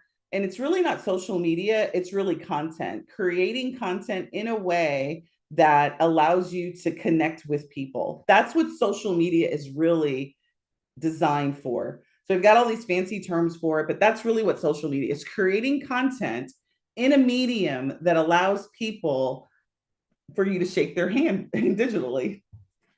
Right. So Facebook, Instagram, all of these are just platforms for which you to meet and greet people in a way that feels authentic to yourself. All right, with that, so I'm going to do the same thing that we've done every day this week. Is I'm going to post this homework assignment. Post, if I did not get to you, reply to the thread, and then by tomorrow, I will respond to what your gaps are, give you a couple of recommendations at here. But I think, even with reading everyone's, what we were able to get through, I think what's clear is, and this was not new to me, is attraction is not the sexiest and the most comfortable thing for advisors to do. You want to be in the middle. You want to be at the sale end of the game. And the reality is if you want to see business coming in consistently, you've got to invest time and effort and oftentimes money on the front end of the game in an area that is not your comfort zone. So this is where I think this is a really good opportunity for you to identify it, own it, because success is going to be in doing those things that you're not always comfortable in doing. All right, so now you know your offer. Now you know potentially where your gaps are. You know that the next thing for you is execution, because you can have all the notes in your book that you wrote today, yesterday, and on Sunday, and that isn't going to get you moving. Notes won't get you moving, but most advisors, they stop at inspiration. They don't move beyond that. They take this notebook, they go back to their daily lives, and they forget about all the things that they learned, and it becomes something. But if you really want to start operating like a CEO, you're going to have to move into a structure, even if it's one step at a time, to get you where you want. Staying stuck in just doing quotes and delivery isn't going to get you more clients. You've already proven that. You don't need me to say that. So the next move isn't really about another idea. It's really about instituting a system that's going to work whether you're hustling it or not. That is why I built the program that I built. So CEO Builder Bootcamp, it's evolved over the years. And so what this is, it's not like if you've ever been a part of supplier training or you've been into some coaching before, it's not a master class. It's not just a one hit and we're going to address everything in one class. This is not just another template that you're going to get. This really is your travel business operating system for a real travel business. This is really about taking your love of booking and systematizing it from the beginning so that you can start to attract your who's, your premium clients, without chasing them, without discounting or guessing at who's going to come to you. This is where you move from potentially making some money on the back end of your trips to actually making money as a professional. So let's talk about what your final homework assignment is, and then I'd like for us to build it. All right. So day 3 is really around mapping your client journey. I want you to walk yourself through the experience that we talked through. Don't overcomplicate it. I don't want you to put like 50 steps per day. I just want you to list out what happens. From when someone says, I'm interested, let's say they slide in your DM and they say, I'm interested, all the way to they say, the trip was amazing. I want you to highlight what's missing in that process for you. That's your next focus, okay? And then listen, the last 3 days, we've actually gone through a lot, right? We talked about more than just learning, but actually we started what I start with in my program. We started with the very thing that is usually the hardest. When I first started teaching this, I would allocate like 3 weeks just on the niche because that was how hard it was. And we did it in a day for you guys to get the concept. You made some decisions most advisors never make. There's some people who are on here this week who've been doing this business for years and they've never identified a who they work with. They've identified destinations, they've identified supplier focus, but they never focus their lane. You built an offer. You at least started on identifying you as the offer, your experience and your expertise as the offer. And now we've mapped a journey that protects your time and your income.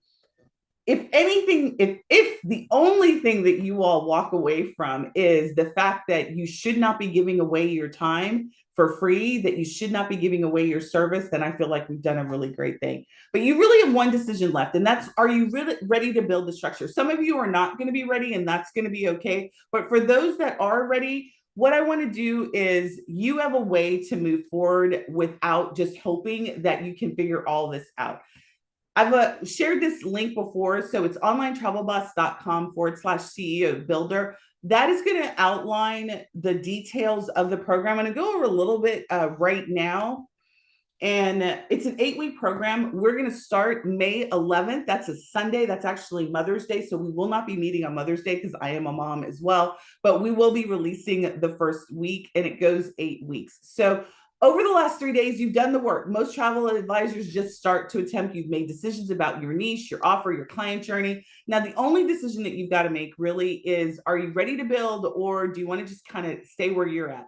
CEO Builder is open now. It's 8 weeks. I'm going to be closing it at the end of this week. It's about implementation. We're going to package your premium offer up. So we're going to nail that down in terms of what it is. We're going to build an entire client journey inside of our Travel Pro suite. We're going to install that system and the workflows that go with it. And we're going to move you from quoting to commanding. So when I talk about just the offer, many of you all, I talked to you about the fact that I am an AI aficionado. And one of the things about AI is it will only give you as much as you give to it. And so one of the things that we do inside of the boot camp is we define a clear persona around who your who is. And then we use that persona in all of our prompts. So when we start to create content, when we start to create the offer, we've got a very robust who document that we feed into ChatGPT. So it starts to give you ideas that are specific to your who and to your business. And so that's one of the things that we do. I'm very proud of that framework that we've been able to create. And so I'm going to skip the week by week checklist. I'm really going to just tell you that you're not here for content. You're really here to build. So if you're looking for something that's going to give you the persona, it's going to give you the service definition, it's going to give you the workflows, the automations that you need to be able to implement your service, then CEO Bootcamp is going to be for you. We start by building for real your offer, not guessing. It's not going to be just like an AI spit out. It's going to be something that you actually are going to be able to take and say, okay, this is how I attract this client. This is what I offer them. And then this is how I actually conduct that discovery call. We will map out your client journey. We'll stop chasing clients, start leading with experience. And then we're going to set up all the automations and the client flows to make this on autopilot. We will be using Travel Pro Suite to do that. So if you don't have a system to use, we'll be using that system to build everything out. You're not going to do it alone. So this is a weekly coaching. You will get templates. You will get feedback from me. We meet every other week and everything that you need. So if you're feeling a bit overwhelmed, this is really the program to help you get over that overwhelm into action. So this is not, again, it's not a course. This is about action, and we are going to be building this business together. You have to have Travel Pro Suite to be able to do it. You don't, but you do need a system. So you will need a system to do. Are you using something else? I don't use anything. I don't know. I didn't realize so I do give you guys a system. Most advisors, they're using a hodgepodge collection of systems. Well, so I'm actually sponsored. So, I mean, not sponsored, but I do have somebody behind me, or, you know, an agency behind me. And they probably still don't have a system for you to track your travel requests, your invoicing, not that I know of, your emails, all of that. So that's what we're going to build inside. So even if you don't have a system, like I mentioned, many of you all have systems, but you probably have a hodgepodge of systems. Most advisors that are doing all of the things that they need to be doing are using upwards to 6 to 10 different systems: email marketing, a calendar system, an invoice system, a booking system, you know, social media to do their social media, all of that. So what we do is we centralize that in one location and then give you the templates to be able to do that. So for those that book into or enroll into CEO Builder Bootcamp, I'm doing private coaching calls. I'm doing a 30-minute session where we're going to actually I'm going to identify in that 30 minutes where you are in your business, and I'm going to help you put together a 90-day plan of action in that call. That's for those people that sign up in the next 24 hours. Then the last thing that I want to talk to you about is this 30-minute call. It's going to map out your 90 days. And this, again, is not really around, somebody said that they're using Travel Joy. I'm going to actually go through all the questions in just a minute. We're going to map out your 90-day plan. This is not a generic roadmap. I actually have a very set of objectives I want to go through with you all so that we can make sure that the journey that you go through in defining your particular business operations is going to yield you what you want. This isn't available any other time. So the next time we do that, it's not going, this coaching call won't be available. So that's going to be the first 10 people that sign up will get access to this 30-minute call. All right. So listen, you guys didn't just do a challenge. You guys made some serious decisions, and I'm so excited to have been a part of that journey. You showed up, you mapped your offer, you faced your gaps, right? It's hard to sometimes look in the mirror and say, I'm not doing as well as I want to, but you guys did that. Even despite that, what I want to know is, like, how many of you feel like you can be more than just a hobbyist in this business, that you really are the CEO of your travel business. Now, listen, you all may not join me, and that's okay. I'm going to be okay. You're going to be okay. I'm still going to be here. But if you're ready to move forward, I'm here to help you step into that leadership role. Because listen, you guys have clients that are waiting for you. You've already identified them. You just need to show up and be where they're at and position yourself there. And so you don't need to earn the money that you want to charge. You just need to step into it. So when you're ready to do that, let's go. Let me address some of the questions. So I'm going to go over some common questions, but I think I've got some questions in the comments. So let me take a look at these. So Shawana asked, how much is Travel Pro Suite? Travel Pro Suite is $197 a month.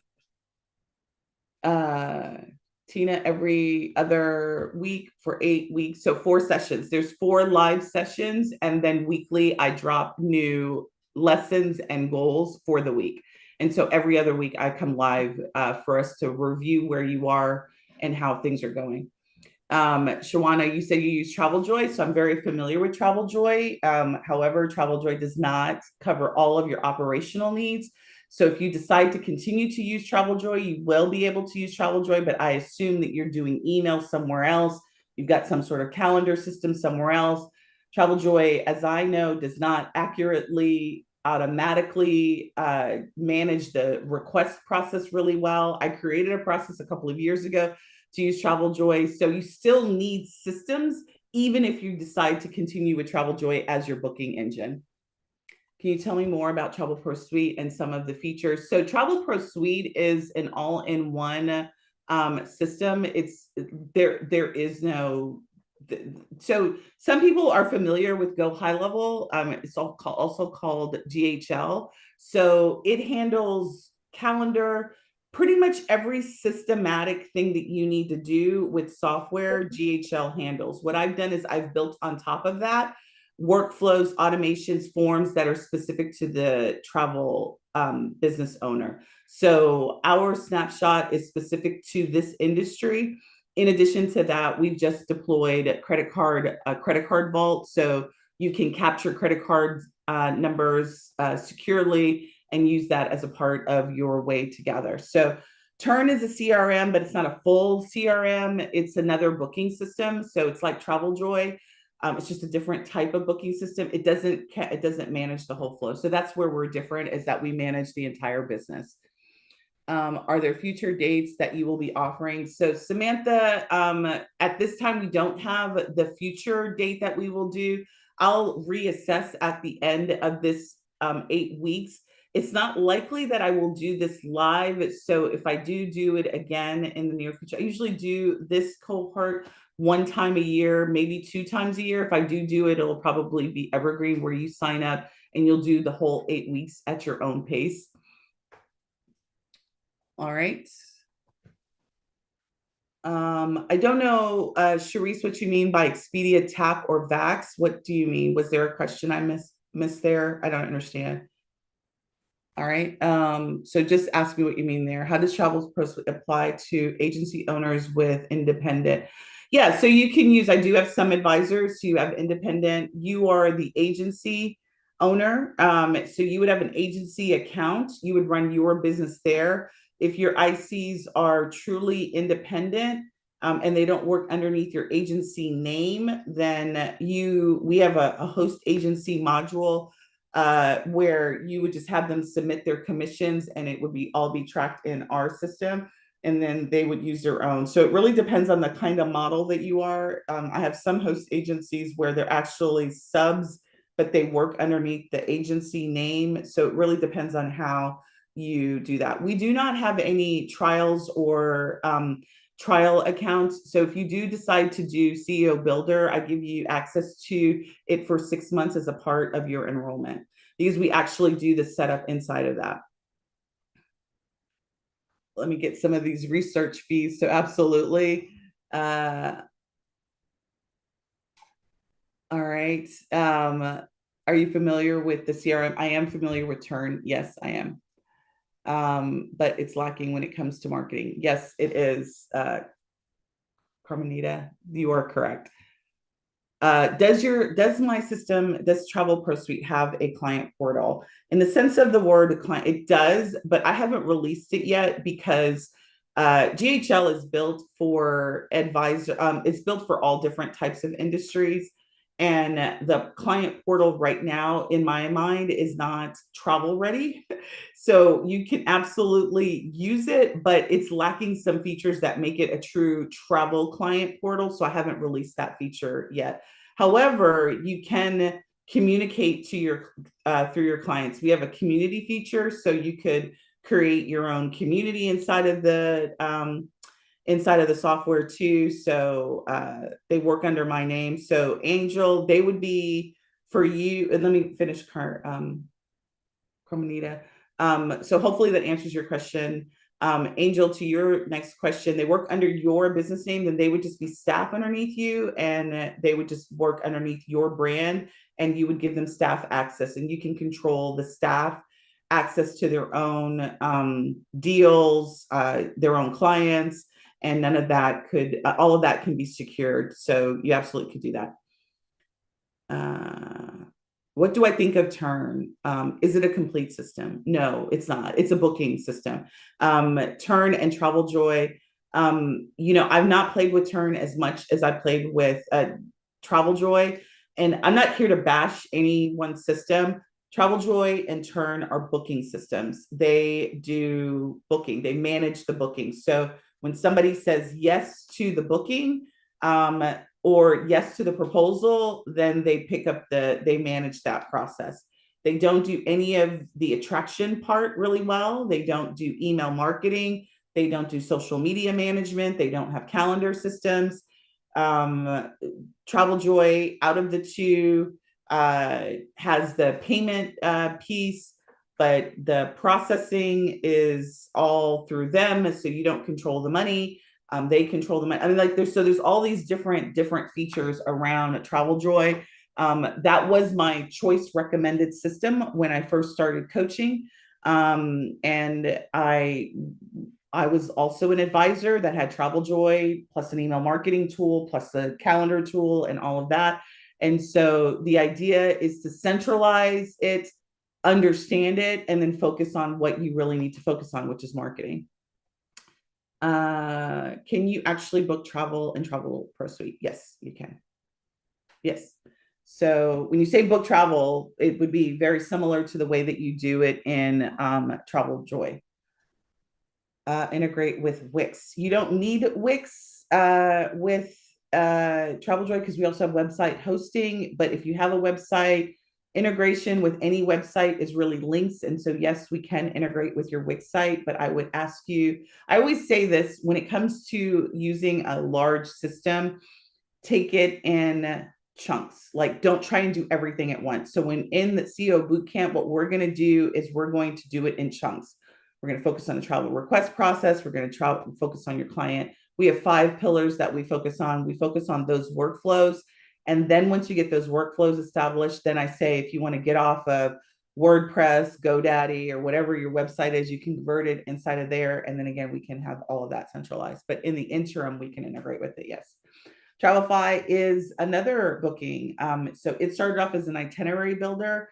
And I am not an itinerary builder. So and what I say that is because I do not want to try and spend my time trying to convince people that Travelify is not where you need to be. Most people who love Travelify, that's like saying you love, Pepsi or Coke, right?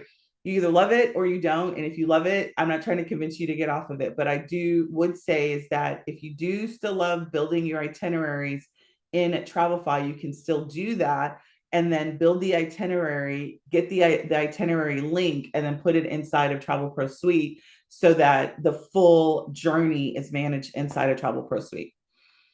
How does the commission work in there? So when you say commission, the commission that you pay your ICs or the commission that you receive from your suppliers? You manage the commission, you would establish the commission. We can help you track the commission. We don't make payments out of the system. There's not an accounts payable module yet, but we do integrate with QuickBooks. And I believe we just got an integration with Wave accounting, so you can make the payments to your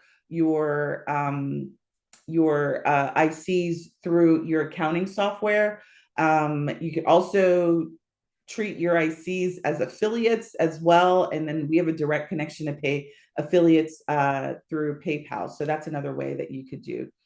Yeah, I love Wave apps as well. I'm actually about to get rid of my QuickBooks account and go that way. All right, so I think if there aren't any other questions, I think we pretty much have gone through most of the questions, but let me just ask you guys, for those that are remaining, how are you all?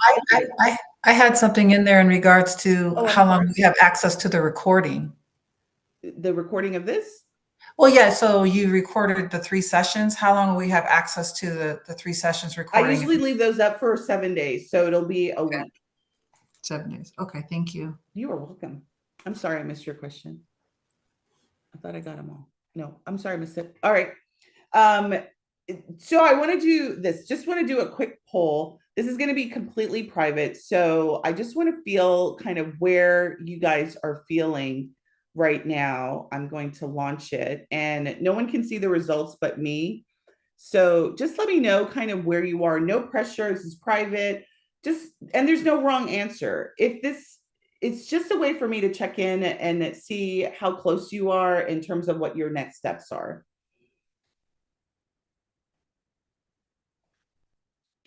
And then I just want to kind of open up the mic. Like, how has the last 3 days been for you ladies and gents? I don't think we have any gents. So I think it's just all ladies. How has it been for you ladies? Well, it's been enlightening in regards to all the stuff that I'm not doing that I need to do. But overwhelming because there's a lot of steps. So it may be simple 5 steps, but there's so many steps within a step, and so as I step back, I'm like, okay, I need to kick myself to move forward, to do some of these things, which is going to take time. Yeah. So giving myself, I don't know, I'm pretty hard on myself. So, trying to do it quickly, but do it correctly so I can make this work. But it's been enlightening, but overwhelming and very reflective.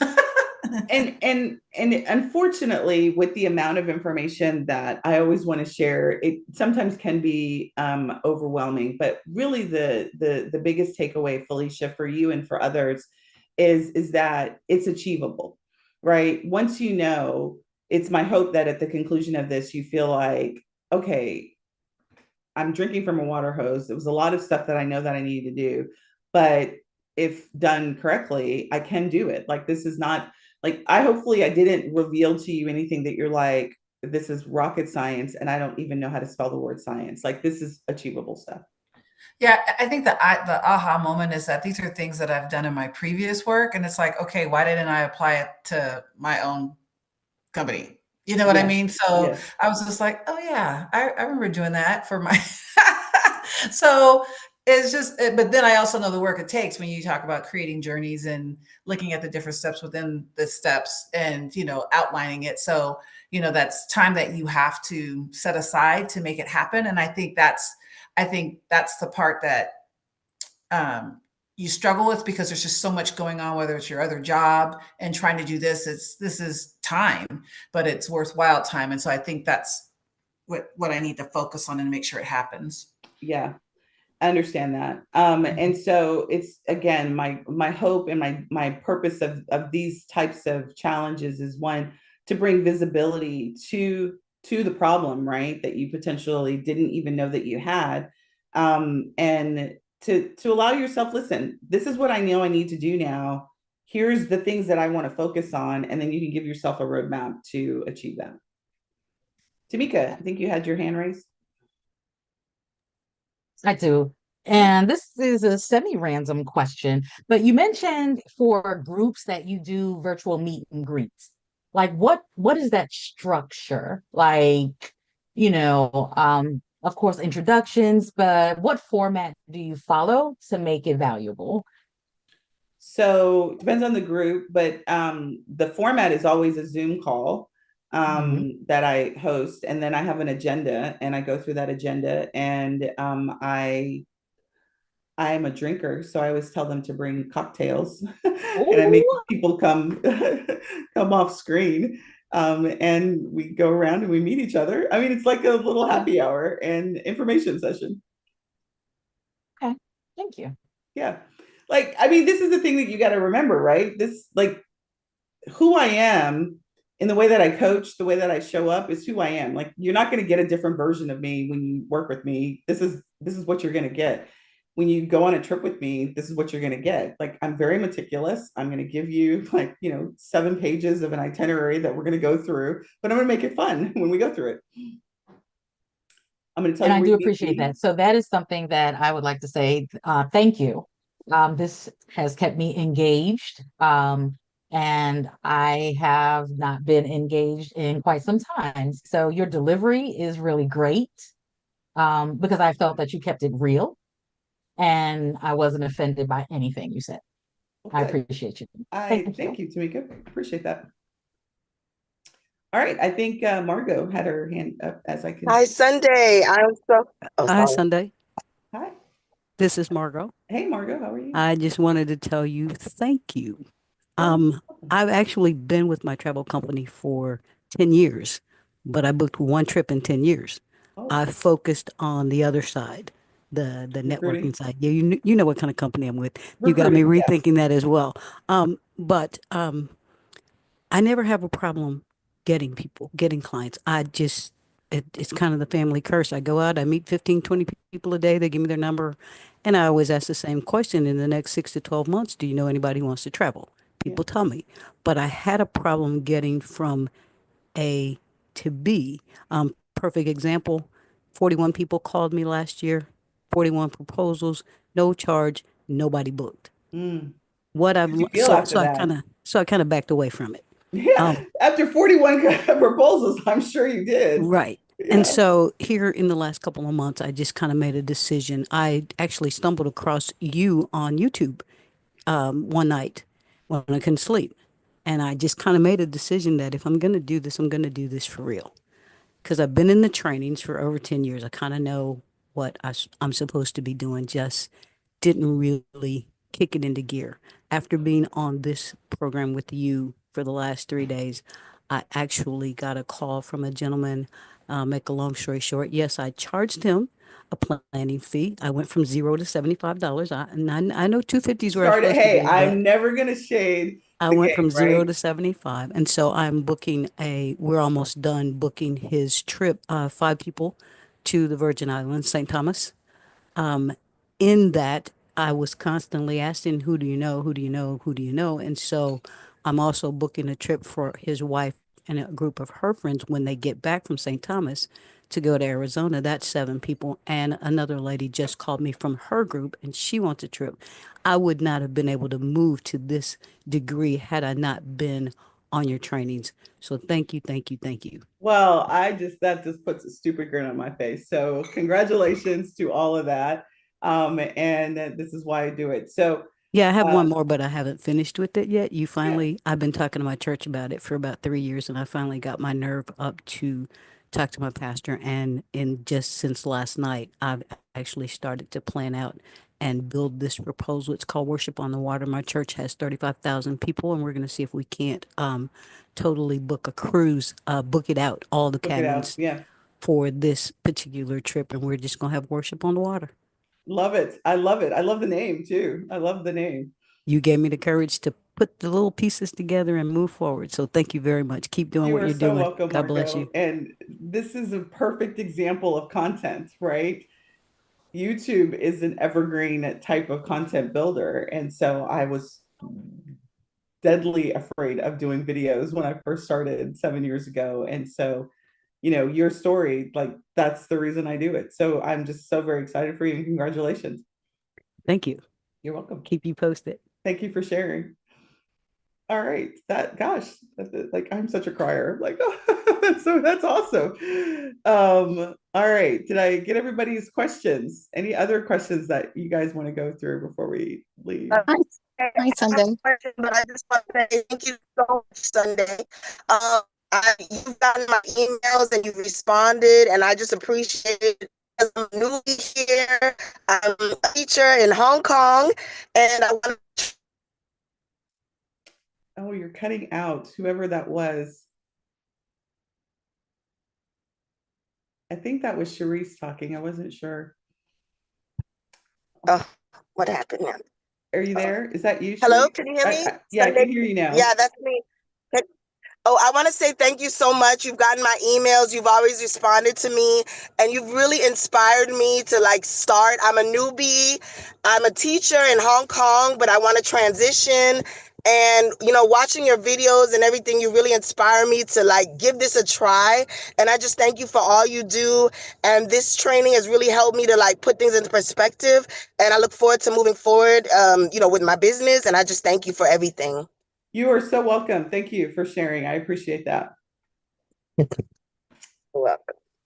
All right. Well, thank you, Hey, ladies. Sunday. Yes, ma'am. I just wanted to say thank you. I definitely learned a lot in these past 3 days. Being in the business now 9 years, I've learned much more in these past 3 days than I feel like I've learned in all 9 years. I definitely see the project manager aspect in this 3 day challenge.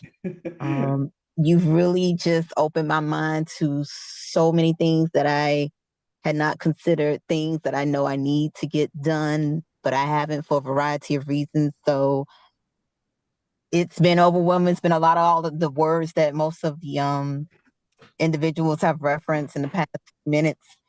I feel like I just need to pause and really get my life together before I book someone else's trip. That's how I feel, but it's a great feeling. So I just wanted to thank you. Continue doing all that you do, and I'll be talking with you soon. All right, Samantha, thank you again. I appreciate it. You guys this, I just have no words. So I really appreciate everyone's thanks and gratitude. I'm glad that this was impactful to your journey as travel advisors and CEOs in your travel business. And I look forward to those that are ready to move to the next part of the journey. And again, if you're not ready, that's okay. Join me inside of our weekly CEO session. I come live weeklies on Wednesday. So that posting will be inside of the community, and I'll post homework for today. I'll post that for you all. So any other questions or comments before we go? I have one comment. This is Shawana. Hi, Shawana. Been in this space for 30 years. I'm a little emotional because I've been following you, but I just have had a lot on my plate. These 3 days have been life-changing for me. This is the missing link. And all I can say, everything that everybody else said, I agree with that. Thank you so much. It's no one telling the truth in this industry like you are, and you don't mind sharing it. And I actually appreciate you doing that because my heart is for travel professionals. I started out with the OGs long time ago, before the network marketing started coming in. But I'm going to be seeing you soon. I'm going to be seeing you soon. I have spent so much money on different programs and all these things, and people who was declaring that they can help you in the travel space. But this is the first time I took the time to actually be on one of your calls. I see your information, but I never engage in any of your teaching, and I am just so amazed. So I just want to encourage you. Thank you for being authentic and telling the truth. Thank you. Shawana, thank you. I appreciate that. All right, ladies, you guys are going to make me cry. So, all right. Any other questions? All right, ladies, listen, have a fabulous, if you all are mothers, have a fabulous Mother's Day in the next couple of weeks. And for those that join us inside of CEO Builder Group, I will see you there. And for those that not, I will see you inside of CEO Session tomorrow. Have a great evening, and I'll talk to you guys soon.